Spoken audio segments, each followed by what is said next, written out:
로마서 12장 1절과 2절 우리 한 목소리로 두 절의 말씀을 합독하도록 하겠습니다. 함께 읽겠습니다. 그러므로 시작.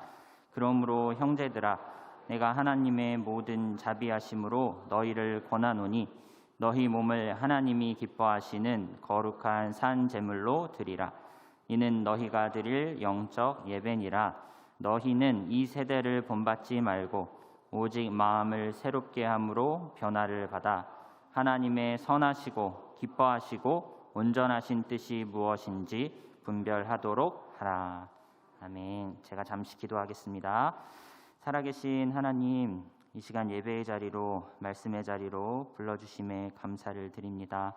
하나님의 말씀을 통하여 우리의 자아가, 우리의 죄성이 하나님 조명될 때에 회개케 하여 주시고 하나님의 뜻대로 온전히 살아갈 수 있는 힘과 지혜와 능력을 예배를 통해 얻는 귀한 은혜의 시간 되게 하여 주옵소서. 하나님, 이 자리에 나올 때에 작은 예물 준비한 손길을 주님 기억하여 주시고 먼저 그 나라와 그 의를 위하여 간구하는 그 고백 가운데 주님 놀랍게 역사하사 하나님의 능력을 또한 이 땅에 하나님의 나라가 확장되는 것을 보게 하여 주옵소서. 이 시간 말씀 가운데 겸손한 마음으로 나아가오니 주여 깨닫게 하여 주시고 주님만 홀로 영광받는 귀한 은혜의 시간 되게 하여 주옵소서. 감사드리며 예수님의 이름으로 기도드립니다. 아멘.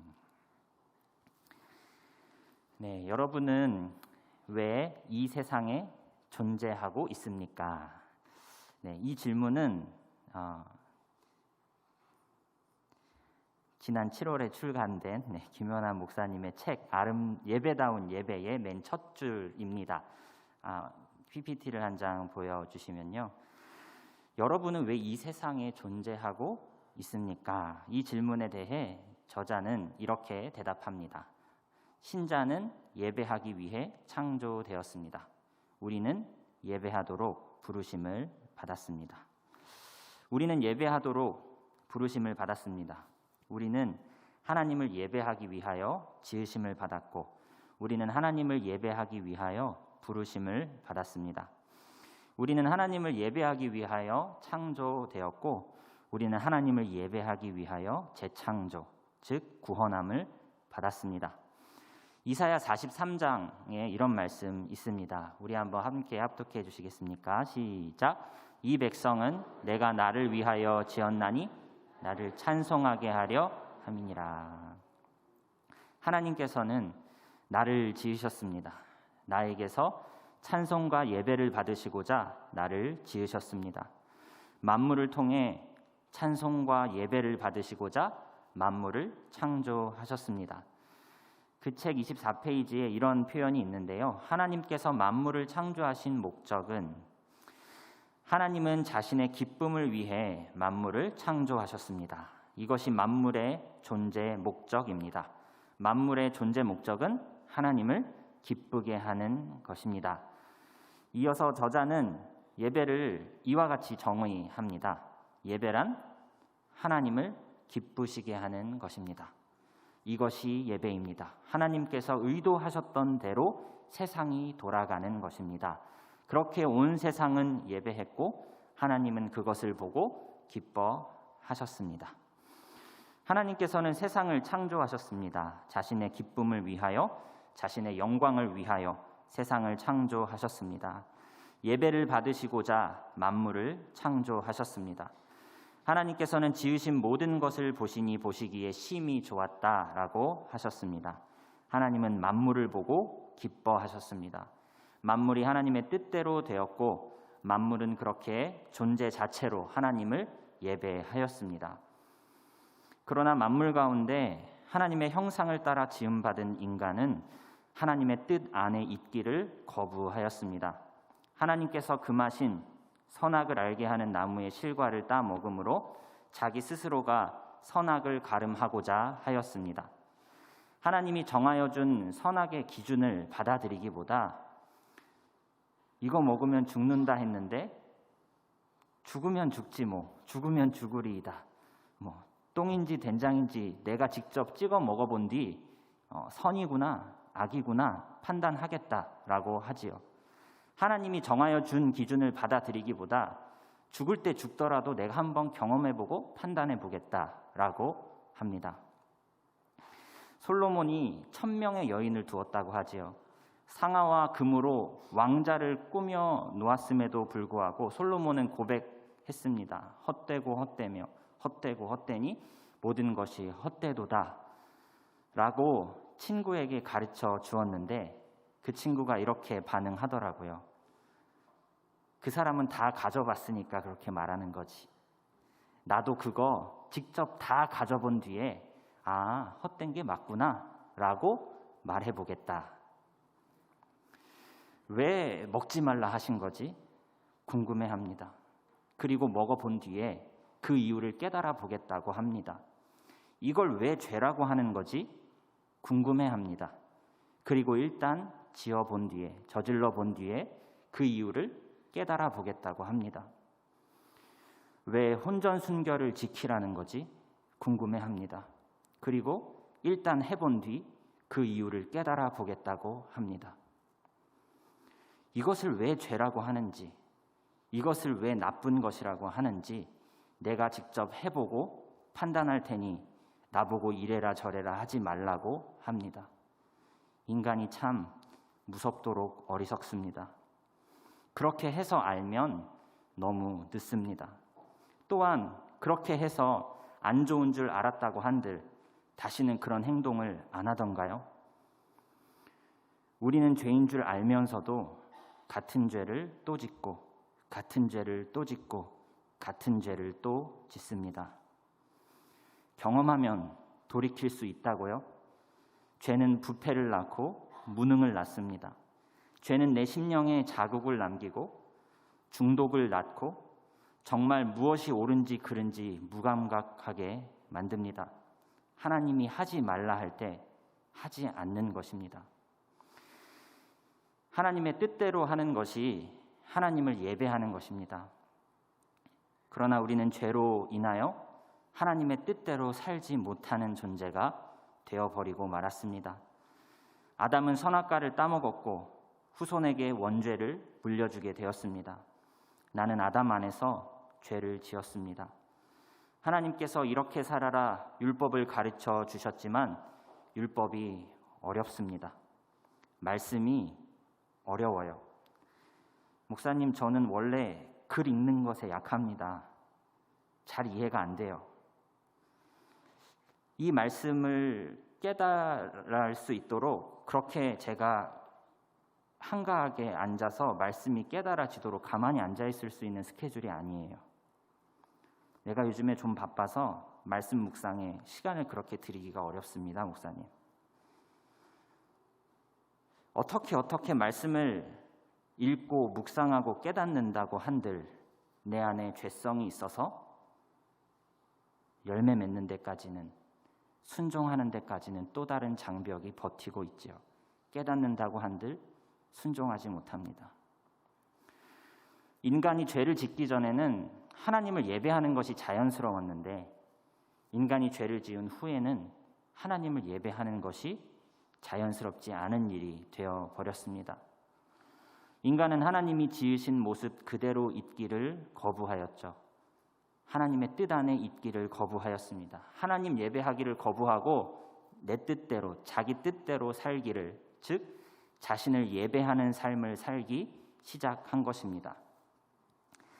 저자는 이에 대해서 이런 말을 합니다. 이제 인간은 하나님이 아닌 자신의 뜻을 따르는 삶, 곧 자신을 예배하는 삶을 살기 시작했습니다. 인간이 자신을 예배한다는 것은 단순히 하나님을 예배하지 않는다는 뜻이 아닙니다. 이는 본질적으로 사탄을 예배하는 것입니다. 저자는 인간이 자신을 예배하는 것은 결국 사탄을 예배하는 것과 직결된다고 말합니다. 논리는 아마 이러할 것입니다. 사탄은 우리가 하나님을 예배하기를 원하지 않겠죠.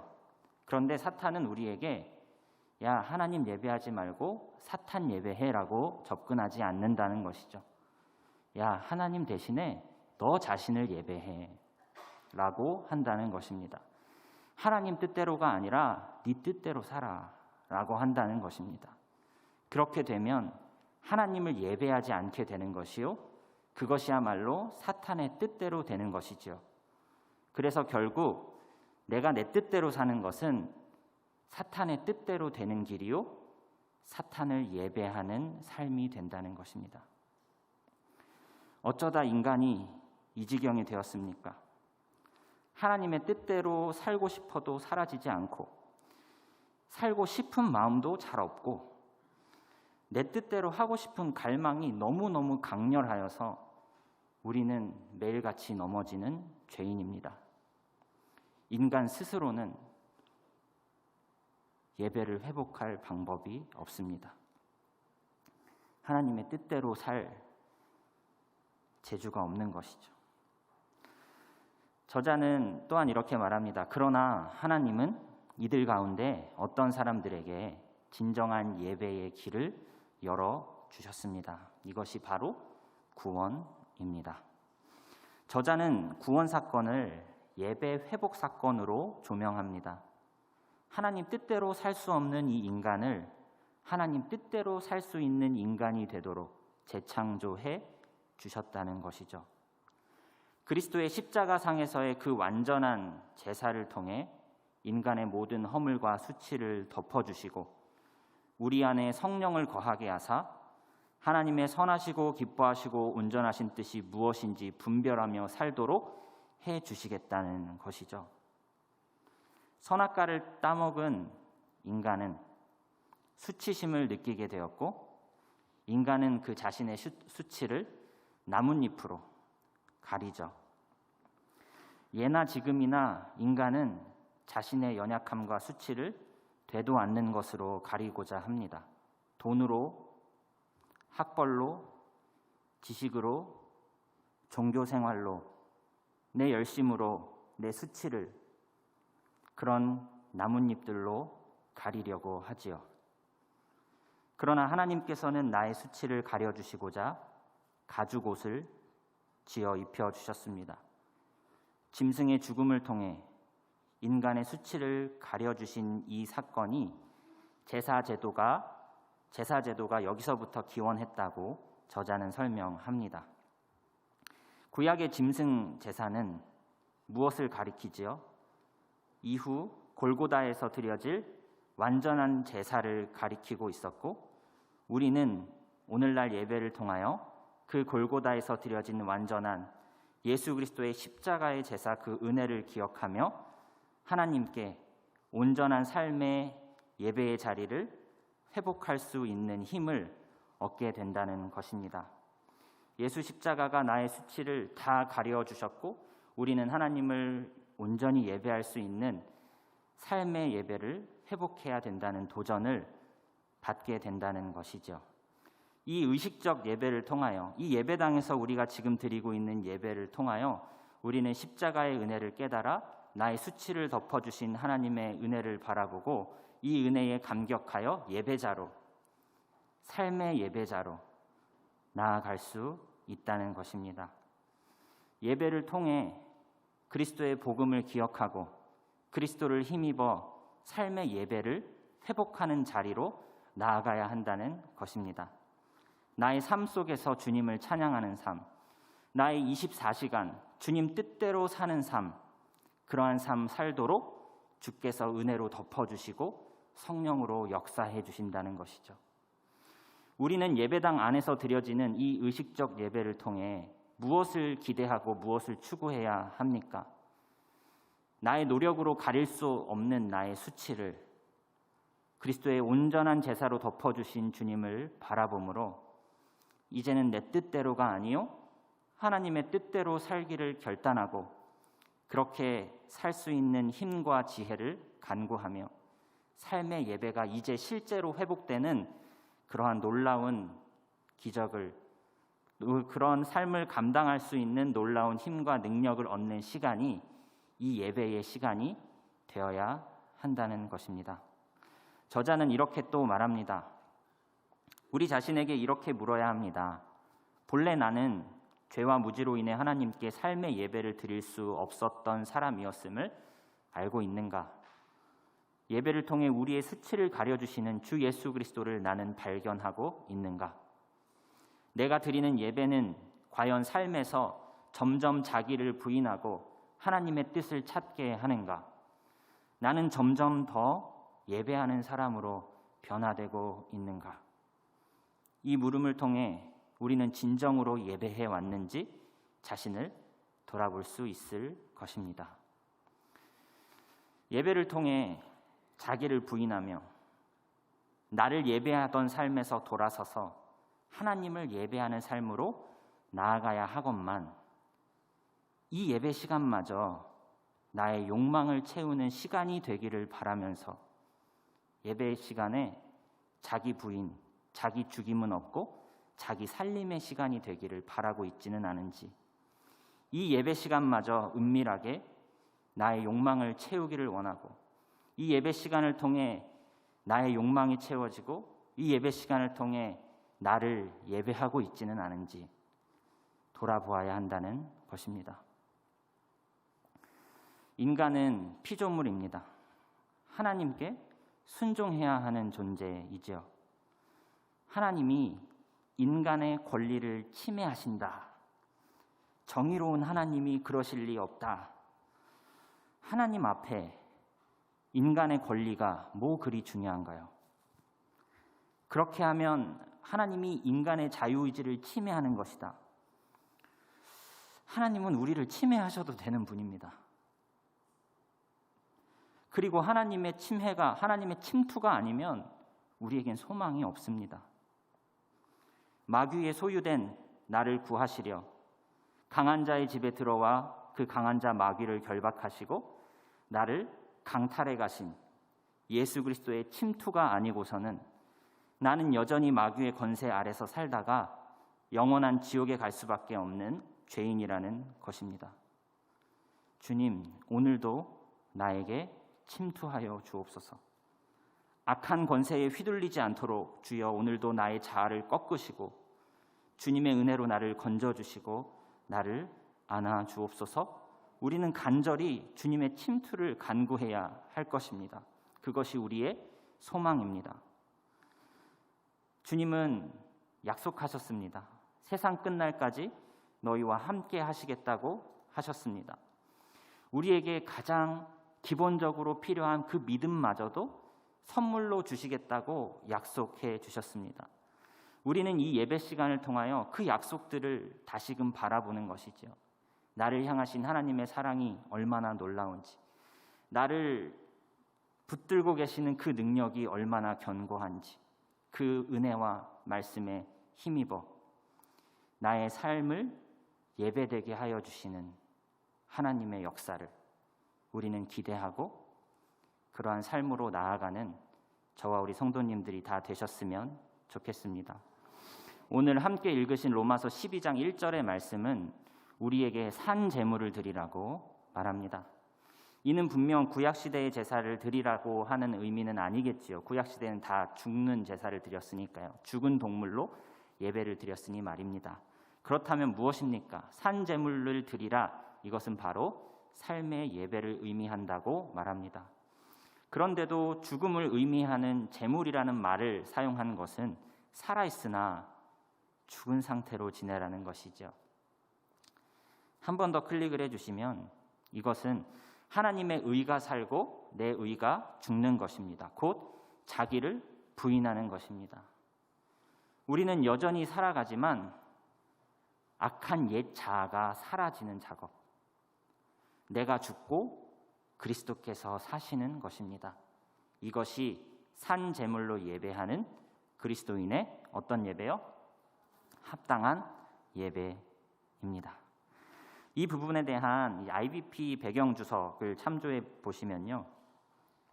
너희의 드릴 영적 예배, 너희가 드릴 영적 예배라고 했을 때 그가 사용한, 즉 바울이 사용한 영적이라는 말은 합당하게 생각하는 법을 가리킨다라고 해설을 합니다.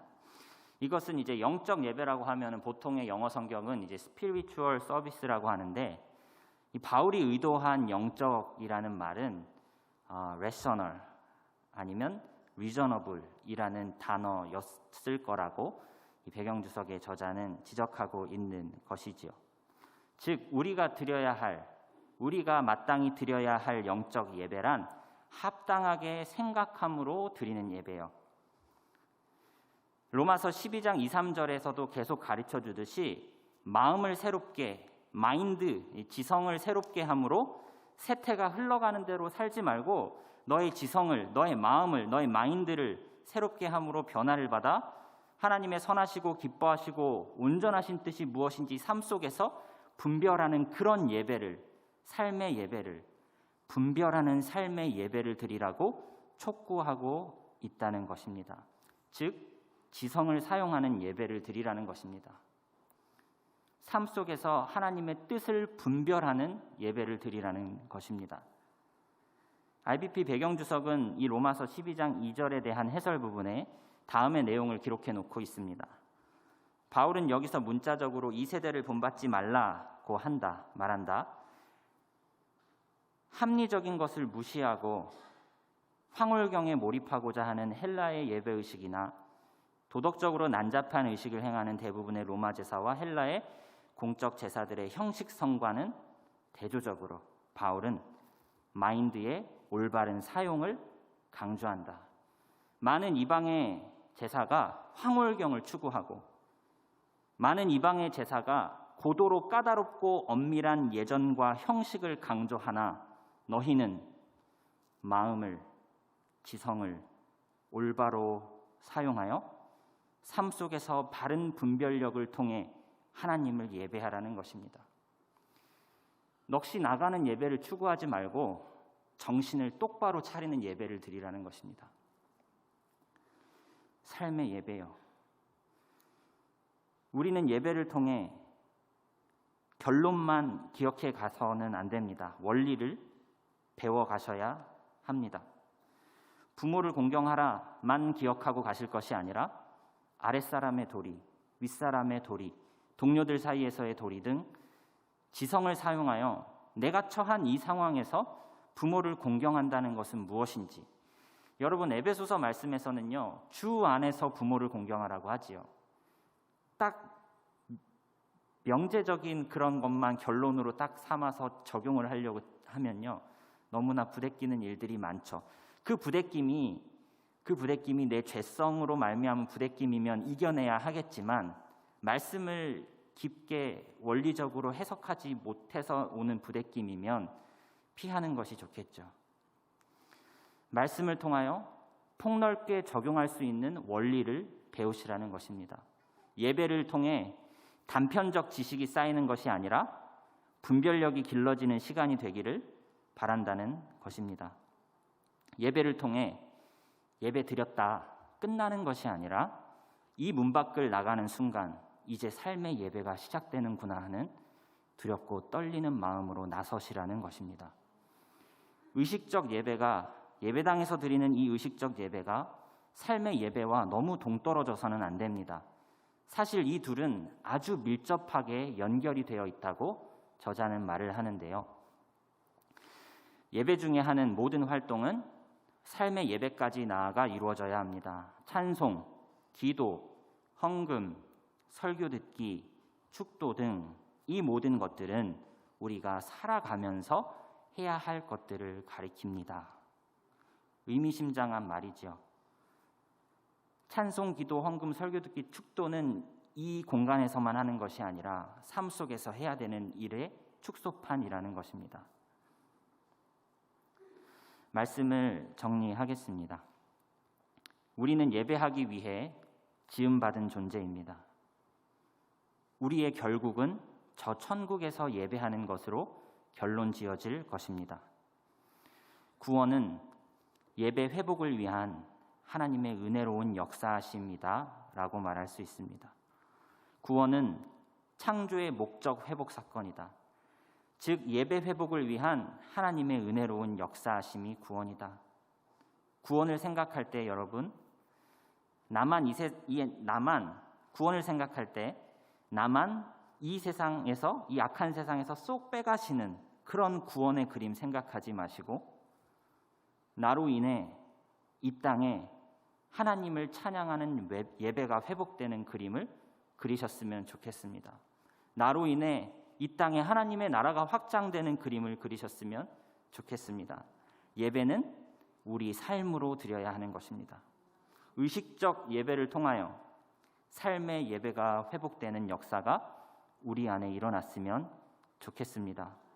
예배 시간에 강단에서 풍성하고 치밀한 말씀이 선포되고 그 말씀을 통해 지성이 깨어나고 그 말씀을 통해 우리의 수치를 온전히 덮으신 그리스도의 사랑을 깨달아 우리를 주 뜻대로 살게 하시는 주님의 능력, 주님의 약속을 붙잡고 그러한 승리의 역사가 우리의 삶 속에서 실제로 일어나는 그런 삶의 예배 드릴 수 있었으면 좋겠습니다.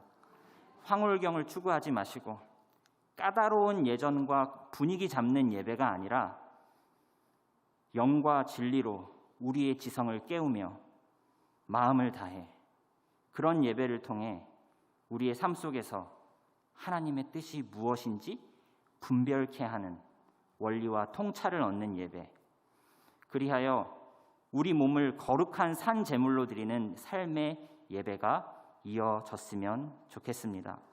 매 예배마다 여러분 무슨 마음으로 나아오셔야 할까요? 나를 부인하기 위해서 나오는 것입니다.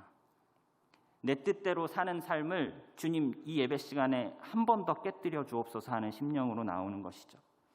나의 욕망을 채우기 위해 예배 시간에 나오는 것이 아니라 하나님 이제 정말 내 뜻대로 되지 않게 정말 내 삶에서 하나님의 뜻이 이루어질 수 있게 이 예배 시간에 깨우쳐 주옵소서 라는 심정으로 나아오셨으면 좋겠습니다.